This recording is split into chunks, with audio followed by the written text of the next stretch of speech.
pembebasan dividen luar negeri naik menjadi 11% ya. Dari sebelumnya tentu 10%.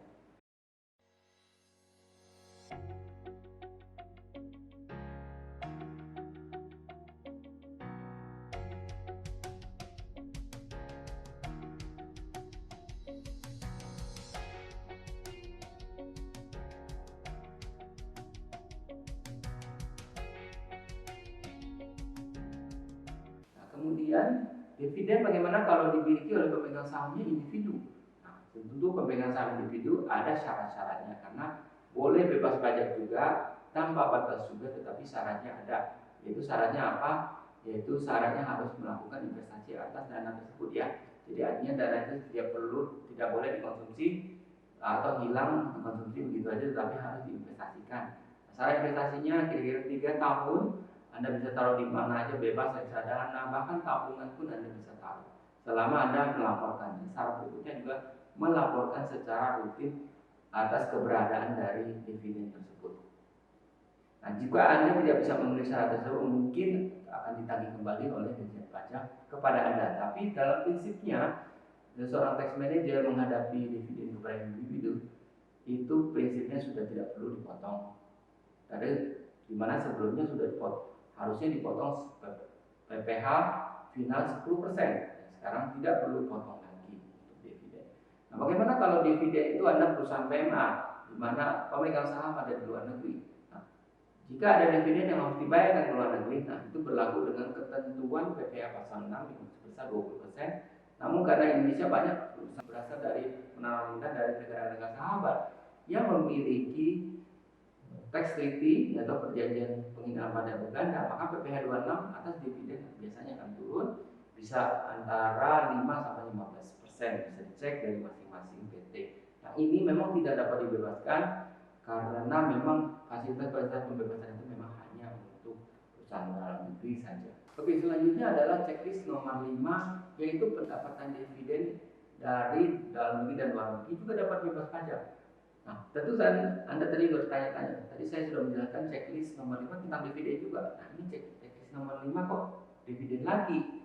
Checklist nomor 4 dengan nomor 5 dua-duanya dividen. Tapi dividen yang nomor 4 itu adalah dividen yang dibagi oleh perusahaan Anda kepada pemegang saham Anda. Sedangkan checklist nomor 5 itu berbicara mengenai jika perusahaan Anda memiliki anak perusahaan sehingga perusahaan ada berkemungkinan atau memang ada pendapatan dividen ya. Jadi dividen yang Anda peroleh dari anak perusahaan itu ada 2 macam. Tentu ada anak perusahaan yang di dalam negeri, dan kalau di dalam negeri maka ketentuannya pasti bebas pajak, bebas syaratnya. Tidak ada ketentuan syarat apapun. Jadi flow antara dividen yang diberikan anak perusahaan kepada induk akan pasti bebas pajak. Namun jika Anda memiliki anak usaha di luar negeri, nah itu ada ketentuan yang lebih spesifik ya bagaimana pembebasannya. Pembebasannya adalah bahwa jika dividen tersebut dibawa dananya ke dalam negeri untuk diinvestasikan di Indonesia dalam jangka waktu tertentu ya, yang contoh ini adalah 5 tahun. Nah, juga jika anak perusahaan tersebut di luar negeri itu bukan perusahaan terbuka, bukan perusahaan publik, nah itu ada minimum jumlah dividen yang dianggap harusnya diflowkan atau dialirkan, yaitu minimum 30% dari laba bersih ya. Bagaimana jika lebih sedikit, bagaimana jika pada perusahaan publik dan sebagainya. Itu ada penjelasan lain yang sebetulnya di dalam episode kami yang lalu kami sudah jelaskan ya. Nanti bisa simak, nanti mungkin kita akan cari linknya, kita taruh posting di bawah ini untuk Anda cek jika Anda relevan dan tertarik untuk mengetahui mengenai syarat-syarat pembebasan dividen luar negeri dalam kondisi undang-undang harmoni peraturan perpajakan yang baru. Selanjutnya saya akan membahas mengenai checklist nomor 6 ya, untuk Anda tax manager. Tahun ini Anda ketahui, mungkin sudah tahu dan mungkin juga tidak tahu, baru tahu. Kita ketahui bersama Undang-Undang Harmonisasi Peraturan Perpajakan menetapkan tarif PPN yang baru yang berlaku mulai 1 April 2022 naik menjadi 11% ya. Dari sebelumnya tentu 10%. Jadi ingat bahwa sejak 1 April 2022 Anda harus membuka faktur pajak sebesar 11% dari jumlah peredaran usaha Anda. Nah, kemudian juga checklist nomor 7 bahwa untuk usaha-usaha tertentu mulai dari 1 April juga ya harus menjadi PKP. Wah, apa saja nih usaha yang harus menjadi pengusaha kena pajak ya? PKP, perusahaan kena pajak. Nah, satu adalah jika Anda berusaha di bidang usaha-usaha yang menjual kebutuhan pokok ya, misalnya adalah beras atau jagung atau hortikultura atau sayur-sayuran dan sebagainya yang omsetnya mungkin sudah di atas 4,8 miliar ya. Kita ketahui kalau memang omset Anda di bawah 4,8 miliar itu tidak perlu karena memang itu batas di bawah PKP, kewajiban untuk PKP. Tetapi jika omset-omset peredaran usaha sudah mencapai itu dan Anda memang bentuk badan usaha seperti PT, maka Anda wajib menjadi PKP. Nah, namun jangan khawatir ya bahwa Undang-Undang Harmonisasi Peraturan Perpajakan ini memberikan Anda fasilitas dari tadinya dia dianggap tidak kena PPN, sekarang istilahnya aja yang berbeda yaitu PPN dibebaskan. Namun secara administratif memang diwajibkan untuk menjadi PKP.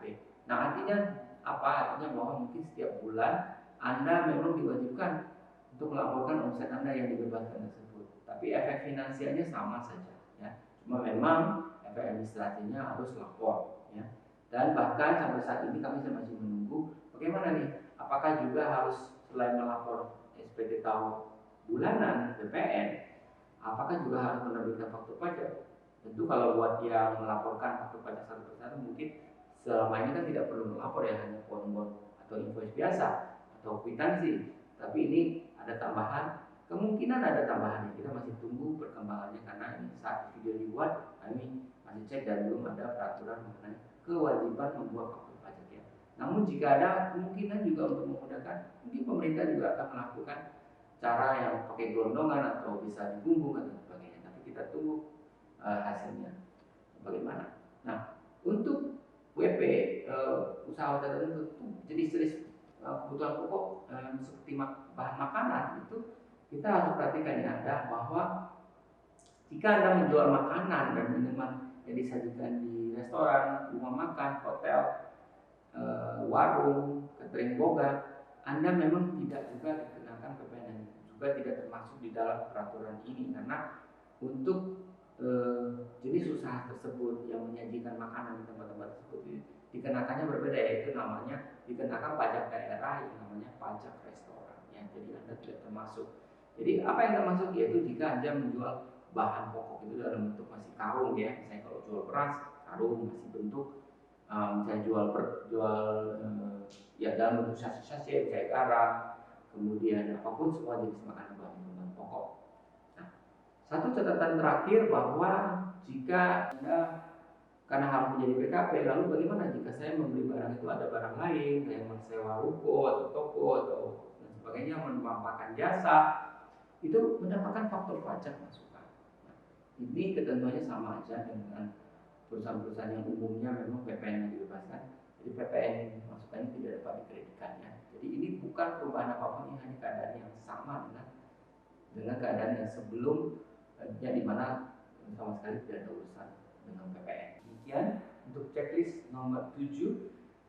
Checklist nomor 7 ini saya bagian lagi satu hal, yaitu khusus selain mengenai barang pokok, kebutuhan pokok, ada jenis-jenis jasa tertentu ya, yaitu jasa kesehatan medis, jasa pelayanan sosial, pengiriman surat dengan perangko, jasa keuangan, jasa asuransi pendidikan, jasa penyiaran yang tidak bersifat iklan, jasa angkutan umum dan air, dan jasa tenaga kerja juga adalah jasa yang tadinya pindah dari kategori tidak kena pajak sama sekali, tidak ada urusan apapun dengan PPN, sekarang harus menjadi PKP juga dan akan diberi label PPN dibebaskan. Tapi sama-sama aja, intinya PPN-nya hanya bersifat administratif, yaitu harus wajib melaporkan diri sebagai PKP. Nah, checklist yang terakhir adalah checklist nomor 8, yaitu perlu juga kita manajer mempertimbangkan apakah perusahaan yang saya tangani wajib atau perlu ikut program pengungkapan sukarela. Nah, ini ada satu pertimbangan yang saya rasa Anda perlu mempertimbangkan, adalah checklist ini Anda perlu tick mark atau tidak ya.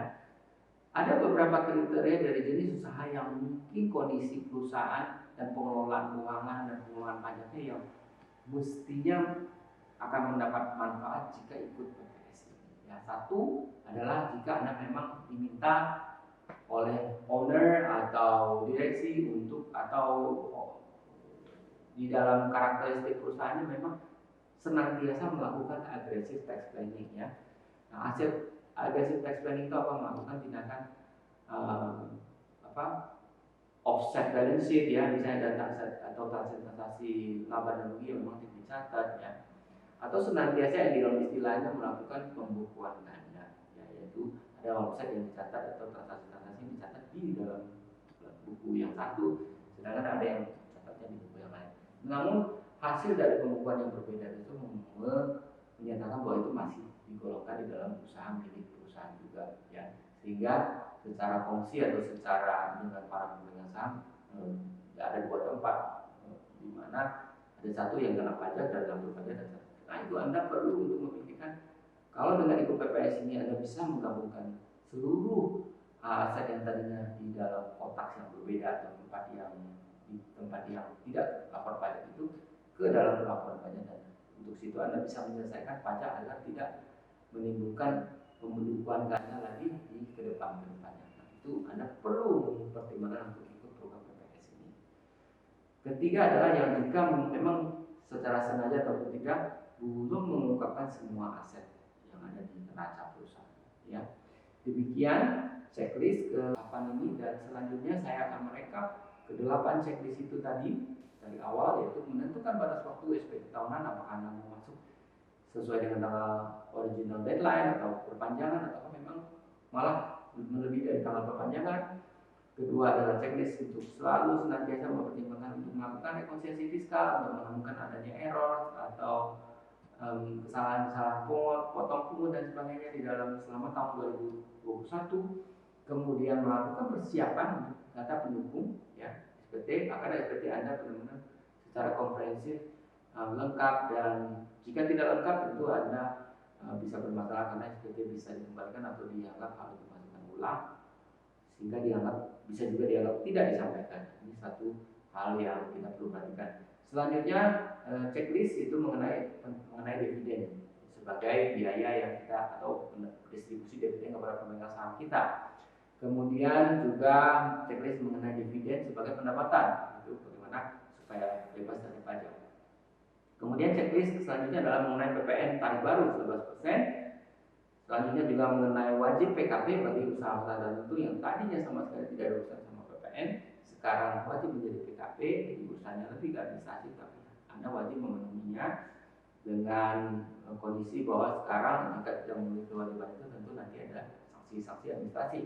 Dan terakhir adalah checklist yang terakhir, yaitu untuk mempertimbangkan ikut untuk tax amnesty jilid 2 atau yang dinamakan dengan program pengungkapan sukarela yang deadline-nya adalah sampai dengan 30 Juni 2022. Demikian seluruh checklist pada hari ini. Semoga checklist ini membantu Anda untuk merencanakan administrasi perpajakan Anda di perusahaan dengan baik dan lebih komplit. Checklist ini tidak dimasukkan untuk menjadi lengkap dan menjadi checklist yang ada versi lain dari orang membuat checklist yang berbeda, itu sah-sah aja. Tapi ini checklist yang saya rekap berdasarkan pengalaman dan wisdom yang berdasarkan dari saya khusus untuk tahun 2022 ini.